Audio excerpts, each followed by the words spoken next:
And then when you're done, can you see how all the sephirots intersect all of, it gives you the exact correct geometry, giving you the 64 tetrahedron grid and the vector equilibrium in the middle. That's just fantastic. That's just fantastic. I was just mind blown. And so you can see that in the Bible, that all of the ancient knowledge of the Old Testament of the Bible is describing this technology, is describing this power. A crystal full of eyes, right? A crystal full of eyes, as described by Ezekiel, looks like this. Yeah. The petals of the intersecting field of each tetrahedron generating singularity generates eyes-like structure, and certainly would generate a lot of radiance and a lot of rainbows if it's a mini black hole. And so I was looking at it, and I started to trace back the movements of the ark. And because we're running out of time, I'm not going to go into too many details on that. But the ark seemed to have moved from one place to the other, and every time it would move from one place to the other, the symbol of the star tetrahedron, the Star of David, would change name. For instance, the ark went to Zion. The star tetrahedron was called the Star of Zion. Then the ark went to Solomon. The star tetrahedron was called the Shield of Solomon. Then the ark went to David, and the star tetrahedron was called the Star of David. So you could actually map the geometry directly to the movements of the ark. So you knew that the geometry was directly related to the ark. And so I started to see more and more evidence of it. And I looked in the Bible further and further, and I saw that they actually brought the ark to the Temple of Solomon, and then they built a huge water container in the back of the Holy of Holies. It was called the Little Sea because it was so big. And they would charge the water with the ark. You see? And so I was very excited. I was like, because then I realized that all of the pyramids in Egypt, including the pyramids in South America and Mexico, had waterways that were diverted to go through it. All the pyramids of Egypt had waterways going from the Nile into the pyramid. So they were charging the water with the ark, and then they would allow the water to be used in the fields, and they would get incredible crops. And that's what eventually started baptism with that water, holy waters, and so on. And incredible crops. Every year at Yom Kippur, the ark would be taken out of the Temple of Solomon and brought to the waters that they would irrigate the fields with for the rest of the year. Imagine a technology that creates a huge amount of coherency in the vacuum state polarization, in the structure of space-time around it. Any material that's around there, and certainly water, because water is so malleable, would take that imprint, would go into high coherence, and start to be able to download much more life force than originally.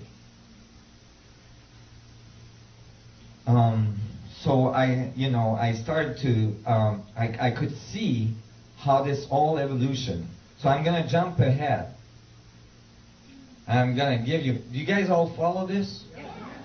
See, this is really like a step in a new understanding of what truly happened on earth. I'm kind of going to give you the whole package because I just don't have time to go into the details right now. But it's pretty obvious and it's pretty evident that actually that object has been on this planet for many, many years. That the sun gods brought it to man, and the first account of that object having been brought to man by the sun gods is in the Sumerian tablets, which says that the sun gods came to the earth and met with man on top of a mountain, just like the story of Moses. And at the top of the mountain, they give them the black sun, a black hole. And you know, the tree of knowledge in the temple in the Garden of Eden. The tree of knowledge is the Kabbalistic tree that we just saw decoded. The tree of knowledge was that crystal power that was charging the water and charging the food and generating the Garden of Eden. I believe that advanced civilization found this planet, and the planet was not very evolved. And when they found a planet that's not very evolved, they usually try to help it along. Why would they do that? Why would they seed planets? If the universe is a fractal, and the universe learns as a result of an open feedback of the fractal nature of space, then if you understand these principles, you would want your local universe, for instance, your local galaxy, to have the most amount of learning centers for the universe. Because more they would be learning, more there would be knowledge available for all, and more everybody could rise together. So these civilizations would seed planets all around the earth. Actually, I believe that that's why they still come here and take eggs and sperms from people of the earth to actually seed other planets with. When they get to a planet, they cannot put their gene directly into that planet. Why? Because that would be like bringing a tropical plant to Alaska. It's not going to survive, or it's going to create disruptions on the biology of that planet. So what they do is they take the highest species, the most evolved species on that planet, and they cross the genes with them. And that boosts the evolution. In our case, it produced the Homo sapien. And that's why the anthropologists are missing a link. You guys see this? When they give the ark power, the tree of knowledge, to Adam and Eve, the first cross that they had made, Eve figured it out. She was smart. She figured it out. This is why it's represented as an apple, the apple being the double torus. She figured out that this was a technology and it had power that she could use. She figured out how to use that power. And if you read in the Bible, it says, oh no, now man has become immortal. She figured it out, and she gave the trick to Adam. And since the sun gods had kind of, since Adam and Eve had figured it out, I guess they decided that to let them have that type of power right from the start. And that's what generated all of the evolution of Atlantis and Lemuria. described by Plato.